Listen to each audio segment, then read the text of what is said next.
नाक कान गले में है परेशानी तो कैसे करें बचाव। स्कूल से आते समय बच्चे न करें यह काम। छोटे बच्चों को क्यों हो रहा है जुकाम।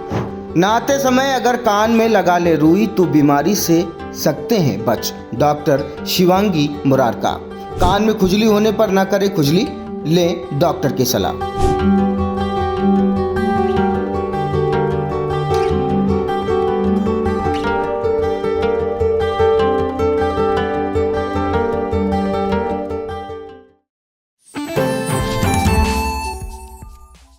Sai Sanjivani hospital, station road, Sitapur. Sitapur का पहला मल्टी स्पेशलिटी हॉस्पिटल, जहां आपको जनरल फिजिशियन, हड्डी रोग, स्त्री रोग, जनरल सर्जरी, नाक कान गला और न्यूरो के डॉक्टर उपलब्ध हैं। साई संजीवनी में आयुष्मान कार्ड धारकों का मुफ्त इलाज और टीपीए कार्ड धारकों के लिए कैशलेस सुविधा उपलब्ध की गई है। हॉस्पिटल में आईसीयू, वेंटिलेटर, बाईपैप व डायलिसिस की सुविधा भी उपलब्ध है।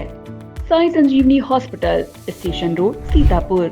नमस्कार, आप देख रहे हैं आई इंडिया और आपके साथ मैं हूं निशांत गुप्ता। आपको बता दें, इस वक्त मौसम ने अंगड़ाई ले ली, यानी कि इस बदलते मौसम में कभी धूप, कभी छांव, कभी बारिश। तो ऐसे मौसम में चाहे बच्चे हों, चाहे कोई बूढ़े हों या जवान हो, सभी को एक समस्या कॉमन सी आ रही है, जिन्हें गले में खरखराहट, जुकाम होना और कान में खुजली होना। आखिरकार इस मौसम में कान में क्यों खुजली होती है, गले में क्यों खरखराहट होती है और नाक में जुकाम क्यों होता है। हमारे साथ बातचीत करने के लिए सीतापुर की डॉक्टर, नाक कान गले की विशेषज्ञ डॉक्टर शिवांगी मुरारका मौजूद है। उन्हीं से जानेंगे कि इस मौसम के दौरान अक्सर देखा जा रहा है कि जो चाहे बच्चा हो या बड़ा हो, उसके जुकाम की समस्या जो है वो कॉमन सी हो रही है और गले में खरखराहट आ रही है। क्यों? आजकल जुकाम भी हो रहा है, गले में खिचखिच हो रही है। ये मेजरली इस समय वायरल का समय चल रहा है। जैसे हम लोग के यहाँ बरसातों में हर साल होता है, लेकिन हम लोग की आदतें भी कुछ उसमें कंट्रीब्यूटिंग फैक्टर हो जाती हैं। जैसे कि धूप से आ रहे हैं बच्चे, स्कूल से आ रहे हैं, तुरंत ठंडा पानी पी रहे हैं, तुरंत कोल्ड ड्रिंक पी रहे हैं, तुरंत एसी कूलर के सामने जा रहे हैं, तो वो भी एक बहुत बड़ी बात है। हम लोग भीग जा रहे हैं सारे दिन। अब इस समय बेटाइम बारिश हो रही है, तो जैसे बाहर निकले भीग गए, भीगने के बाद तुरंत घर नहीं पहुँच पाए, तो वही हवा लग गई, सूख गए। तो इस समय ये बीमारी बहुत ज़्यादा है। तो जैसे कि आपने बताया कि एसी, तो क्या एसी इसका मुख्य कारण माना जा सकता है? जहाँ पे बरसात में भीग के आए तो एसी लोग चला करके रात में सो भी रहे हैं। हाँ, बहुत ठंडक, क्योंकि मौसम रोज़ बदल जाता है। किसी दिन ठंडी हवा चल रही है, कभी बहुत गर्मी हो रही है, तो एसी लोग उतना ही तेज़ चलाते हैं। तो थोड़ा तो रात में अगर बहुत ठंडे में सोएगा बच्चा या कोई और, तो जुकाम सर्दी तो हो जाता है। खासतौर से बच्चों के लिए, यानी कि अगर बात करें तो जो छोटे बच्चे होते हैं, जिनकी जो बर्थ से लेकर के जो 5 साल के बच्चे होते हैं, उनके काफ़ी दिक्कत इस समय हो रही है, जुकाम के सबसे ज़्यादा हो रही है। छोटे बच्चों की इम्यूनिटी कम होती है, और जो बच्चे स्कूल जाना शुरू करते हैं, जो कि 3 साल, 4 साल, 5 साल में पहली बार स्कूल जाते हैं, उनकी तो इम्यूनिटी बहुत कम होती है। और पहले साल में हम लोग ये देखते हैं कि ये सीज़न 2-3 महीना, इस समय सारे बच्चों को या जुकाम या खांसी, टॉन्सिल जैसी बहुत सारी बीमारियां हो रही हैं। उसके अलावा इसकी वजह से कान में भी बहुत दर्द आ रहा है। मतलब मैं शाम को अधिकतर बच्चों के साथ जो रहती हूँ, तो उसमें सारे बच्चे यही कंप्लेन करते हैं कि दाहिने कान में दर्द था, जुकाम के बाद बहुत तेज़ दर्द हुआ, बच्चा रात भर सो नहीं पाया, बहुत रोया, है ना। तो ये बहुत बड़ा कॉमन इस समय प्रॉब्लम चल रही है। तो ऐसे में बचाव क्या है?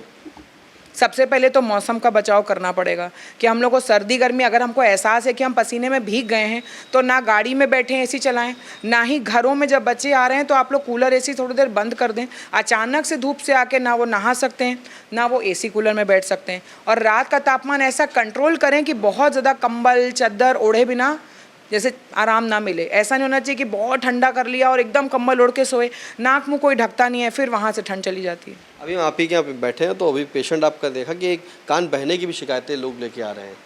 ये सीज़न तो हमारे यहाँ बरसात का मौसम हर साल, मतलब मुझे 10 साल हो गए अब सीतापुर में, हर साल हमारे पास जो रेनी सीज़न आता है, इसमें ह्यूमिडिटी बहुत होती है, वातावरण में नमी बहुत होती है। तो जुलाई से कान बहने का मेजरली प्रॉब्लम शुरू होता है। गाँव में ज़्यादा प्रॉब्लम है, बारिश में लोग भीग रहे हैं, नहाते समय अगर पानी चला गया, अन्यथा तो गर्मी है, ह्यूमिडिटी कम है, तो ये पानी सूख जाता है। इस समय अगर जाएगा तो फफूंदी बहुत हो रही, बहुत कॉमन है। इनफैक्ट और भी चीज़ है जो हम लोग के यहाँ इस समय कान में और नाक में कीड़े बहुत आते हैं। तो गांव में गंदगी होती है, मक्खियां बहुत होती हैं। आपने बहुत जगह गांव में तो आप लोग जाते होगे तो देखते हो कि बहुत सारी मक्खी है, एक बूढ़ी दादी बैठी है या बच्चे खेल रहे हैं, आसपास गंदगी है, मिट्टी है, उसमें मक्खी है, उसमें बहुत ज़्यादा मक्खी नाक में घुस के अपना अंडा देती है, और सैकड़ों के हिसाब से कीड़े हम लोग रोज़ निकाल रहे हैं। तो वो भी एक बहुत बड़ी कॉमन चीज़ है। तो जो मक्खी एक कान के फंगस का कारण बन सकती है? नहीं, फंगस अलग है, मक्खी वाली बीमारी अलग है। Fungus is a different thing. वो नमी जाएगी तो जैसे हमारे यहाँ आजकल जैसे हम लोग कहते हैं बासी खाना मत खाओ, फफूंद गया है, तो वो बेसिक फफूंदी ही फंगस है, मतलब हिंदी में फफूंदी बोलते हैं। तो कोई बहुत बड़ी चीज़ नहीं है, नमी चली गई, सूखा नहीं पानी, जैसे अचार है, मैं रोज़ एग्जांपल सबको देती हूँ, लड्डू है, अचार है, ब्रेड है, आटा है, फफूंद गया, हम लोग क्या, मैं सब पेशेंट को भी ऐसे समझाती हूँ, फफूंद गया, तो ऐसे ही कान में नमी पहुँची, सूखा नहीं, या पानी आजकल ज़्यादा जाता है तो उसके बारिश में भीग गए, नहाते समय पानी चला गया, सूखा नहीं, अंदर फफूंदी आ गई। तो इसके कान बहने के लिए बचाव क्या करे, चाहे कोई बड़ा हो या छोटा हो? कान में कुछ ना डालो, सबसे पहले तो रुई लगा के रखिए। इस मौसम में हर साल 3 महीने चाहे पर्दे में छेद हो और चाहे ना हो, आप रुई लगा के रखें। कम से कम नहाते टाइम अगर आप रुई लगा लें तो जनरली आप बहुत सारी बीमारियों से बच सकते हैं। कान में तेल ना डालें, डंडी लकड़ी का प्रयोग ना करें, चिमटियों का प्रयोग ना करें, माचिस की तीली और जो ईयरबड आता है उसको भी ना डालें, तो उससे चोट नहीं पहुंचती है। आप सफाई करते हैं, फिर आ जाते हैं मेरे पास कि मैम खून निकलने लगा जैसे ही सफाई करी, तो सफाई करने के बाद खून निकलता ही है। अगर अंदर इन्फेक्शन है तो खाल पहले ही सड़ी हुई है और उसको रगड़ा तो खून और आएगा। तो कान के जो ईयरबड्स आपने बताया उसका प्रयोग ना करें, और साथ में जो बचाव करें वो कॉटन लगा कर, यानी कि रुई जो है लगा करके नहाएं, और नहाने के बाद पानी नहीं पहुंचना चाहिए, मेन मुद्दा पानी नहीं पहुंचना चाहिए। ये तो रही नाक और गले कान की बात। गले में खरखराहट जिस तरह से हो रही है, टॉन्सिल इस समय काफ़ी बढ़ रहे हैं, क्यों? टॉन्सिल के लिए तो मैं सारे पेशेंट से अपने बात करती हूँ, आप खुद बताओ कि आपको टॉन्सिलाइटिस क्यों हुआ। बस ये समझो कि मैं आपको रीजंस बता दूंगी तो कहते हैं हाँ मैम, मैं धूप से आके मैंने ठंडा पानी पिया, कोई ठंडी कोल्ड ड्रिंक हो गई या बर्फ़ हो गई या कुछ हमने ऐसा प्रयोग किया। तो ये जागरूकता मैं अपने सारे पेशेंट से स्वयं क्वेश्चन पूछती हूँ, मैं पूछती हूँ आप बताओगे रीज़न क्या है। तो मैं सबसे ये कहती हूँ रीज़न हम सबको पता है, गलती हमने सबने करी, गर्मी हम सबको लग रही है, बस थोड़ा सा कंट्रोल अगर कर जाएँ कि फ्रिज का पानी पीने की जगह सादा पी लें तो थोड़ा आराम मिल जाएगा। बाकी घर में गुनगुना पानी पीना, थोड़ा शहद डाल लीजिए अगर जिनको शुगर नहीं है, थोड़ा बचाव कर सकते हैं। वायरल इन्फेक्शन बहुत ज़्यादा है, हम दूसरों से, परिवारजनों से, अपने दोस्तों से, बच्चे स्कूल में बाकी बच्चों से भी इन्फेक्शन ले रहे हैं, तो टॉन्सिल तो दूसरे लोगों से भी इन्फेक्ट आप हो सकते हो। जैसे फैमिली में वायरल आया, उन्होंने बचपन से सुना कि फैमिली में वायरल आया और अभी हो भी रहा है, तो एक को आया, एक का ठीक हुआ, किसी ने उसकी वजह से दूसरों को हो गया, तो ये सिस्टम चलता है। बस यही कि बचाव ही कर सकते हैं। तो गले की खरखराहट जो आ रही है, घबराहट से आ रही है, तो इस गले के इन्फेक्शन से बचने के लिए क्या करें? सबसे पहले क्या नियमित रूप से गुनगुना पानी पिएं या कौन से बचाव ऐसे करें? गर्म पानी में शहद डाल के हम पी सकते हैं। थोड़ा बहुत पहले दिन जुकाम लग रहा है तो हम भाप ले सकते हैं। हम लोग बहुत ठंडी चीज़ों का एक्सपोजर बिल्कुल बंद कर सकते हैं। थोड़े दिन आइसक्रीम ना खा के, कोल्ड ड्रिंक या बर्फ़ का ना प्रयोग करके, फ्रिज का पानी ना पीकर भी काम चल जाता है। तो इस समय मैं सबसे कहती हूँ कि बचाव ज़रूरी है। ये 2-3 महीने बहुत ज़्यादा इन्फेक्शन है, तो इसलिए बचाव बहुत ज़रूरी है। तो इस समय जो है, रही बात अगर एसी की बात करें तो एसी जो है वो कितना यूज़ करें, कितने टेम्परेचर पे यूज़ करें कि ना यूज़ करें, क्योंकि मौसम लगातार बदल रहा है। अभी भी जो मौसम हुआ है वो सुबह धूप निकली थी और इस समय बिल्कुल बरसात का मौसम हो गया। तो अच्छा, एक जगह मैं कहती हूँ अगर आपका काम इस प्रकार का है कि आपको धूप में भी जाना है, फिर आप एसी कमरे में आ रहे हो, फिर आप धूप में जा रहे हो, तो ऐसे ऑफिसर्स हैं, बहुत सारे ऐसे लोग हैं, इवन बच्चे भी हैं जो एक बार खेल के आए, फिर एसी कमरे में चल रहा था, फिर बाहर चले गए दौड़ के, फिर पसीना आ गया। तो ये जो परिवर्तन है, अचानक जो परिवर्तन हो रहा है मौसम का, आपके तापमान का, कि एक बार तो आप 40 डिग्री 35 डिग्री में बाहर हैं और एक बार ठंडा कर रखा है 18 डिग्री में ही है, तो इसका परिवर्तन हमें रोकना पड़ेगा। तो एसी अगर चलाना है तो उसी जगह पर बैठना है और प्लेजेंट बना के रखिए 25, 26, 27 डिग्री में, लेकिन तभी प्रयोग करें जब बाहर अंदर का धूप का काम, पसीने का काम ना हो। रात में पर्याप्त हल्का एसी चला लें, एक जैसा मौसम रहेगा, 8 घंटा 9 घंटा सब लोग उधर ही जाते हैं, अंदर बाहर रात में कोई करता नहीं, तो आप आराम से। दिन में अगर आपके ऑफिस का ऐसा काम है कि आपको एक बार अचानक से बाइक में बैठ के जाना है किसी काम के लिए और आप वापस ठंड में आ गए तो दिक्कत होती है। अच्छा, अभी आपने बताया कि कान में कोई ईयरबड्स ना डाले, ना कोई लकड़ी डाले। कुछ लोग देखते हैं अक्सर अगर कान में कोई खुजली भी होती है तो कहीं ना कहीं कड़वा तेल या देसी घी तरीके का डाल लेते हैं कि कुछ शायद नमी होगी तो वो सोख लेगा। तो ये कहाँ तक का तेल डालना सही है? नहीं, तेल बहुत भारी होता है और मैल को और दबाता है। छोटे बच्चों में जितने भी 2 साल 3 साल 5 साल तक के बच्चे आ रहे हैं, अगर कालिक जैसा दिख रहा है तो वो गंदगी नहीं है, वो कौन सा प्रदूषण में गए, कौन सा काम कर लिए, वो तेल ही है। हम लोग के यहाँ उत्तर प्रदेश में कम से कम ये प्रचलन है कि हमारे यहाँ जब सरसों के तेल की बच्चा पैदा हो तो कम से कम 1.5-2 साल पहले शुरुआत में मालिश होती है। और अगर आपने मालिश करने वाले को मना नहीं किया, या तो आपके परिवार वाले खुद करें या मालिश वाली आती है, तो वो सरसों का तेल डालेगी ज़रूर।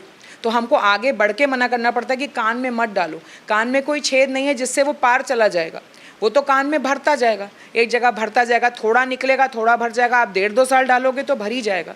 तो इसके लिए मना है कि आप कान में सरसों का तेल ना डालें, कोई भी मत डालो। डेंसिटी बहुत ज़्यादा है, वो भारी होता तेल, जमता ही जाता है, तो वो मना है। बिल्कुल, जैसे आपने कहा कि तेल मना है। फिलहाल अक्सर देखा जाता है कि जब आपने जो बताया कि नहाते समय जो है कान में रुई लगा ले, तो अगर नहाते समय कान में पानी चला गया तो क्या वो बीमारी ला सकता है? हाँ, अगर आपका कान बिल्कुल साफ़ है और पानी जाएगा तो उसी क्षण निकल आएगा।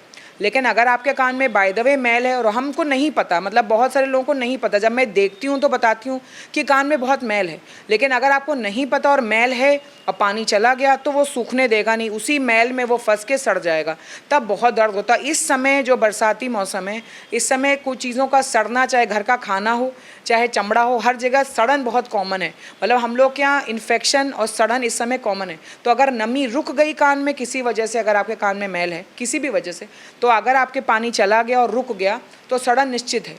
तो वो उस समय फिर वो दर्द बनाती है, फिर वो इन्फेक्शन बनाती है। बच्चों में जो समस्या आ रही है कान में खुजली होना, वो भी यही कारण माना जाएगा? बहुत ज़्यादा खुजली, हाँ, जुकाम सर्दी होगा तब खुजली होगी। लोग यही सोचते हैं कान में खुजली है तो कान ही गंदा होगा। गंदा क्या है, छोटा बच्चा 2-3 साल का आ रहा है तो उसमें मैल नहीं है, वो हमने खुद ही तेल डाला है। तरीके हैं, आप ड्रॉप डालिए, नहीं तो हम लोग के पास सक्शन मशीन्स हैं, उससे निकलता है। लेकिन बहुत वजह से जुखाम, सर्दी, खांसी, गले में खिचखिच भी कान में खुजली या भारीपन या दर्द ला सकती है। उसकी तरफ लोगों का ध्यान नहीं जाता, वो सोचते हैं कान ही में प्रॉब्लम होगा, लेकिन कई बार उसकी नाक बंद होगी तो वो कान में हाथ मारेगा। बच्चा नहीं समझा पाएगा भारीपन दर्द क्या, वो बस कान में हाथ मारते हैं। तो अगर उसको बलगम है या गले में बहुत खिचखिच है, नाक उसकी बह रही है, नाक में खुजली है, तो भी वो कान में ही हाथ मारेगा, उसके कान में ही दर्द होगा।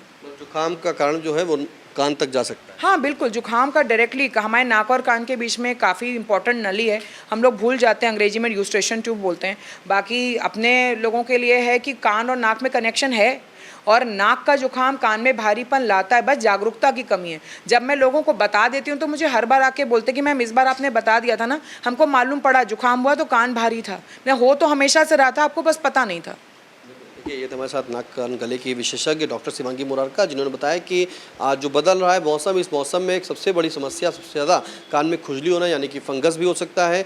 और अगर आपको जुकाम है तो कहीं ना कहीं उन बच्चों को, जो छोटे बच्चे हैं, वो कान में भी दर्द हो सकता है। फिलहाल आपको बताएं कि जिस तरह से मौसम बदल रहा है, नाक में जुकाम, गले में खराश और खिचखिचाहट, साथ में कान में खुजली जैसे जो है बीमारी वो आ रही है। अगर आप अपने बच्चों को थोड़ा सावधान रखें, क्योंकि इस बदलते हुए मौसम में एसी से दूर रखें, टेम्परेचर एक मात्र रखें। कोई अगर आ रहा है धूप से तो डायरेक्ट सीधे कोई भी ठंडा पानी ना पिए या कोई भी ठंडा पेय पदार्थ ना लें। फिलहाल अगर आपको दिखाना हो तो सीतापुर के डॉक्टर शिवांगी मुरारका के पास अपना इलाज करा सकते हैं। सीतापुर से कैमरा पर्सन हसन गोगा के साथ निशांत गुप्ता, आई इंडिया।